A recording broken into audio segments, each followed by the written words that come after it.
llegó pa' todo, llegó la escuela, llegó la escuela, llegó por radio.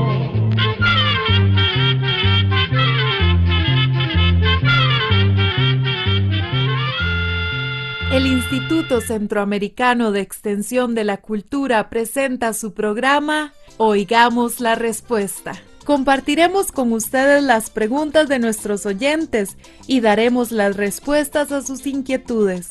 Mándenos sus preguntas al apartado 2948-1000, San José, Costa Rica. También puede enviarnos sus preguntas al correo electrónico icq@icq.org o encuéntrenos en Facebook como Oigamos la Respuesta. Escuela para Todos les va a contar una historia que sucedió en Inglaterra. Muchos de ustedes habrán oído hablar de Inglaterra alguna vez y ahora también nosotros les vamos a hablar de ella. Inglaterra es un país formado por unas islas bastante grandes que están al otro lado del Océano Atlántico frente a Europa.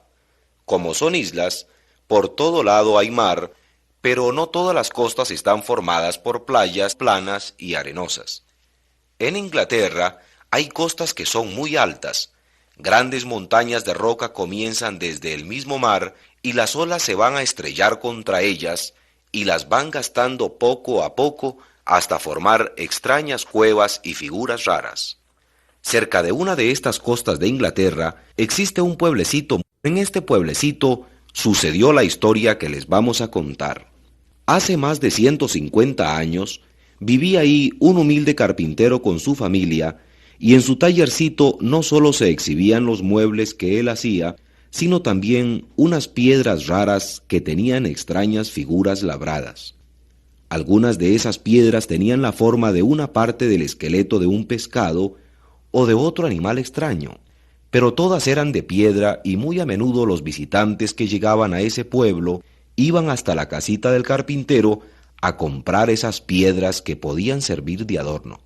Así, el carpintero salía de vez en cuando a buscar esta clase de piedras a la costa, para poder ganarse algún dinero que le ayudara a mantener a su familia. Siempre que salía en estos paseos, lo acompañaba una hija que tenía apenas 8 años de edad. Esta niña se llamaba María, y buscaba también con mucho entusiasmo las piedras raras en los lugares que su padre le decía. Varios años después, el papá de María murió, y entonces ella tuvo que seguir yendo sola a las costas a buscar las piedras bonitas para venderlas y así tener algún dinero y ayudar a su familia. La vida iba pasando tranquilamente, pero un día, caminando por aquellas montañas de piedra, llegó a un lugar en que nunca había estado, y en lo alto de una piedra se encontró algo que la dejó asombrada. En esa piedra, que era tan plana como una mesa, había un esqueleto enormemente grande que debía haber pertenecido a un animal gigantesco. La cabeza, es decir, el cráneo, medía más de medio metro, el cuello tenía por lo menos unos 7 metros, el cuerpo medía unos 3 metros y tenía una cola más de 2 metros de largo. María pensó que el animal que había sido dueño de este esqueleto debió medir por lo menos unos 13 metros de la cabeza a la cola, y también pensó que ese animal debía haber sido un pez o un lagarto muy grande. Con un poco de temor se fue acercando, y cuál no sería su sorpresa cuando se dio cuenta de que los huesos estaban hechos de piedra y que todo el esqueleto estaba pegado a la roca plana en que lo había encontrado. María hizo el intento de levantar una parte del esqueleto, pero esto le resultó imposible, y por eso inmediatamente se fue al pueblo a llamar a algunos hombres para que le vinieran a ayudar. Los hombres trajeron palas y picos y pudieron arrancar el esqueleto y lo llevaron hasta la casa de María. Allí, un científico que andaba explorando esas regiones lo vio y muy contento se lo compró a María en 23 libras esterlinas, que es la moneda de Inglaterra. Para María esta cantidad era mucho dinero. El científico estaba tan contento como si hubiera encontrado una mina de oro, y aseguraba que todos los hombres de ciencia se asombrarían al ver ese esqueleto, y realmente así fue. De todas partes del mundo vinieron a ver y a estudiar aquel esqueleto. Todos estos científicos estuvieron de acuerdo en sus estudios y dieron una noticia sorprendente. Los huesos pertenecían a un animal que ya no existía en ninguna parte del mundo. Por medio de aparatos muy complicados, llegaron a darse cuenta de que ese esqueleto tenía una edad de 130 millones de años. Al principio nadie podía creerlo, porque en ese tiempo se pensaba que la Tierra tenía unos 5.000 años de edad. Pero ahora aparecía el esqueleto de ese animal que había muerto 130 millones de años antes de ser encontrado.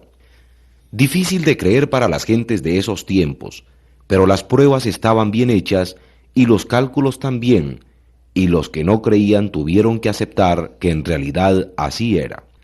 Gracias a esa muchacha llamada María Anning, se había podido averiguar que nuestro planeta Tierra era mucho más antiguo de lo que se pensaba.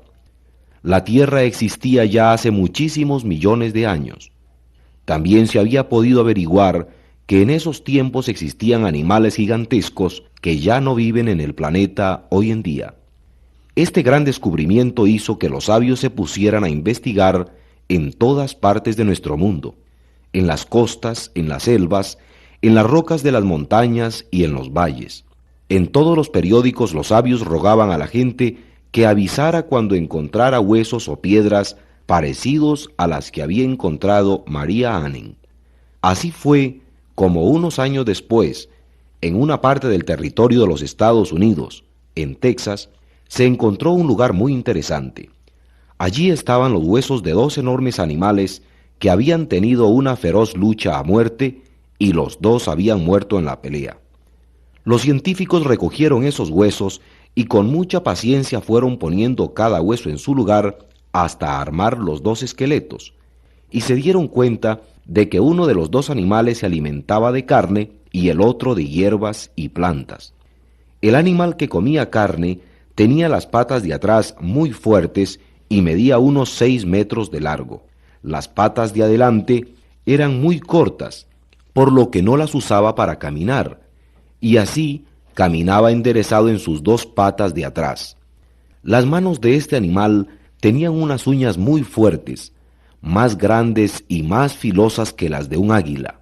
La boca era lo más peligroso, porque estaba llena de dientes que medían más o menos 1/4 de largo y estaban especialmente hechos para morder a los otros animales.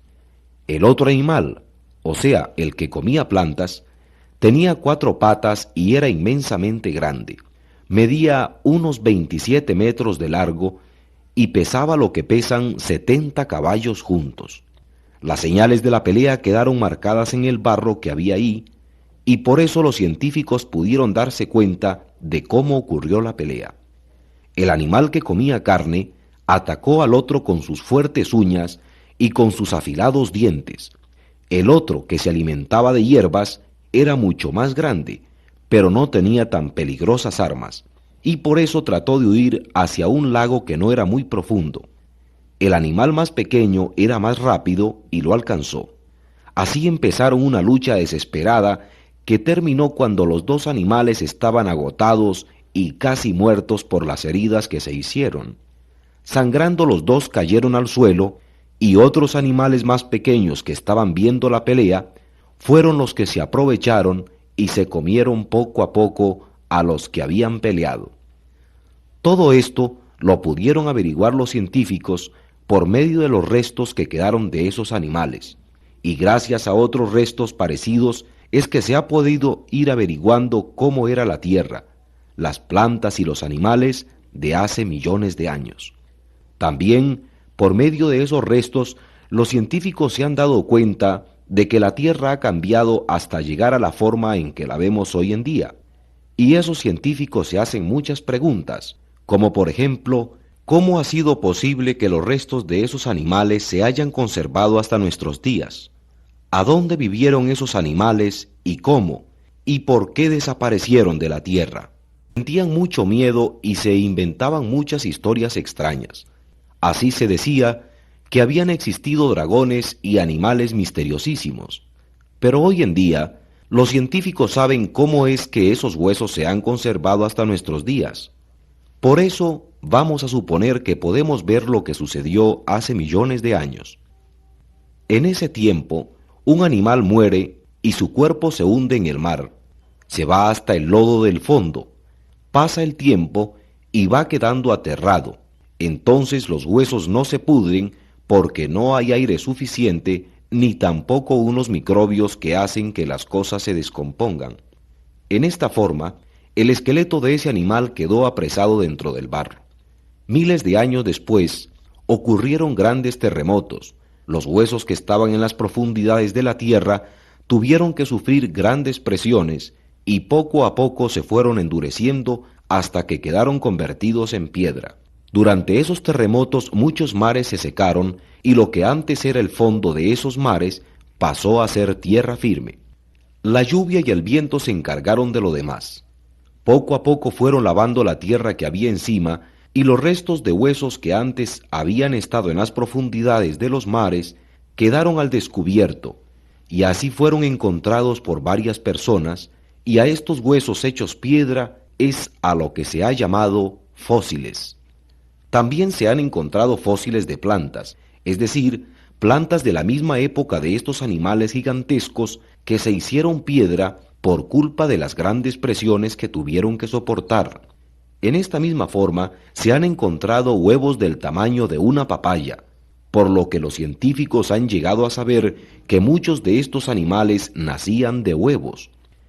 También han aparecido los fósiles de culebras que tenían un largo de 15 metros.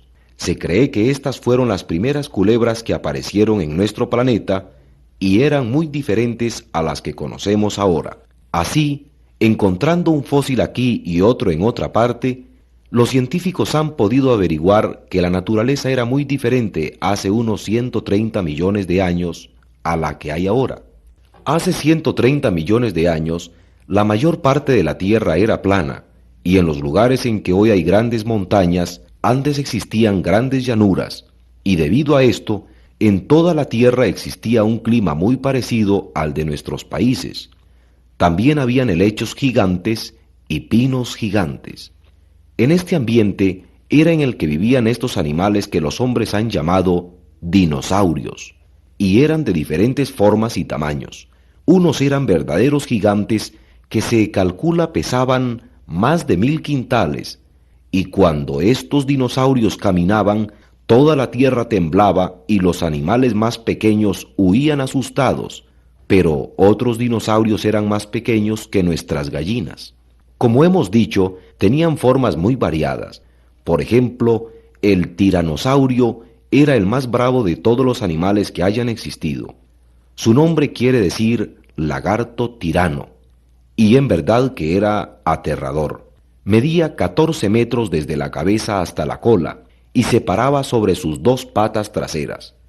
En esta forma medía 6 metros de altura, la boca medía más de 1 metro y tenía unos dientes muy filosos de 1/4 de largo que le servían para atacar a los otros animales de los que se alimentaba.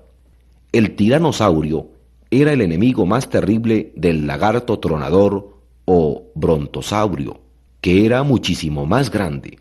El brontosaurio se alimentaba de plantas y tallos tiernos y era el más grande de todos los animales.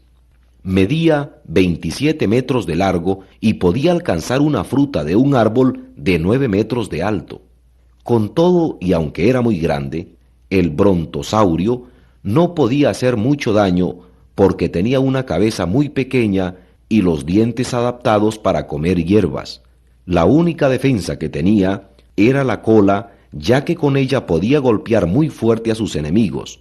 Pero sin embargo, el brontosaurio prefería meterse dentro del agua cuando aparecía algún peligro y solo dejaba afuera la parte de la cabeza en que tenía la nariz para poder respirar.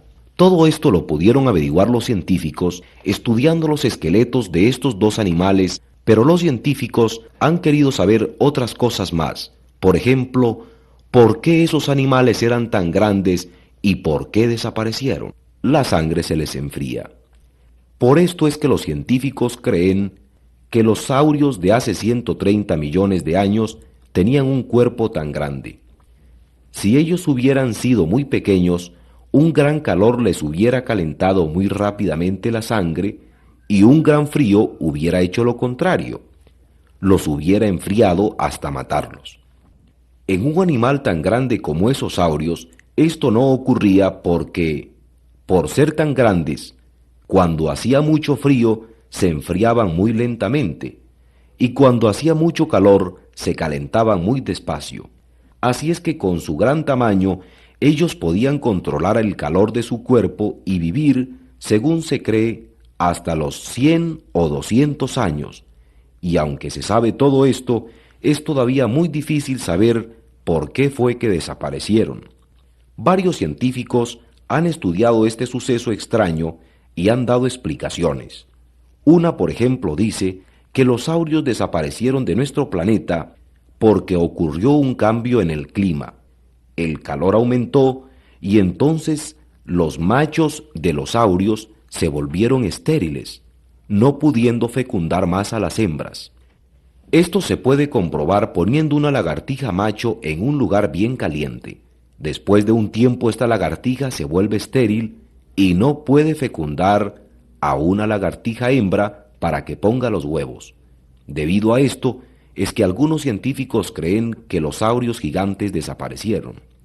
También existe otra explicación que dice que los dinosaurios desaparecieron porque en un tiempo toda el agua de la tierra se congeló y hubo un clima muy frío, y los pobres animales murieron de frío. Otros sabios dicen que junto con los saurios vivieron otros animales que se alimentaban de los huevos que ponían las hembras de estos saurios, y entonces, al no haber nuevas crías, los saurios se fueron muriendo y acabando poco a poco. Es muy posible también que en una época en que ocurrieron muchos terremotos y los volcanes echaron grandes cantidades de lava, todos los saurios murieran porque no se podían esconder debido a su gran tamaño. Así vemos que los científicos tratan de explicar este gran misterio de una manera o de otra, y en realidad todavía no se sabe cuál puede ser la más correcta. Lo único que se sabe es que todos los verdaderos saurios desaparecieron hace unos 70 millones de años, y solo queda uno pequeño, que es un animal llamado esfenodón, que vive en una isla del Océano Pacífico llamada Nueva Zelanda. Sin embargo, quedan como recuerdo de los dinosaurios otros animales que vienen de ellos, por ejemplo, las tortugas, los lagartos, las lagartijas, las iguanas y otros más. Y si nosotros quisiéramos saber qué figura tenían esos dinosaurios, podemos hacerlo imaginándonos cómo sería un lagarto, una lagartija o una iguana con un largo de más de 20 metros. No olvidamos decirles, estimados amigos, que en el tiempo en que estos animales vivieron, no existía todavía el hombre sobre la tierra, y todo lo que se sabe acerca de los dinosaurios es por las investigaciones de los científicos y por los fósiles de esos animales que se han encontrado. Así, queridos oyentes, toda esta charla y todo el estudio que se ha hecho de los dinosaurios no podría ser realidad de no haber sido por aquella señorita inglesa llamada Maria Anning, que descubrió el primer esqueleto de un dinosaurio. Por esto, los científicos del mundo mandaron a construir una ventana muy valiosa y muy bonita en la iglesia del pueblito en que ella vivió. En esa ventana está escrito el nombre de Maria Anning y el agradecimiento de la humanidad entera. Y así llegamos al final del programa del día de hoy. Mándenos sus preguntas al apartado 2948-1000 San José, Costa Rica. También puede enviarnos sus preguntas al correo electrónico icq@icq.org o encuéntrenos en Facebook como Oigamos la Respuesta. Recuerde que comprender lo comprensible es un derecho humano.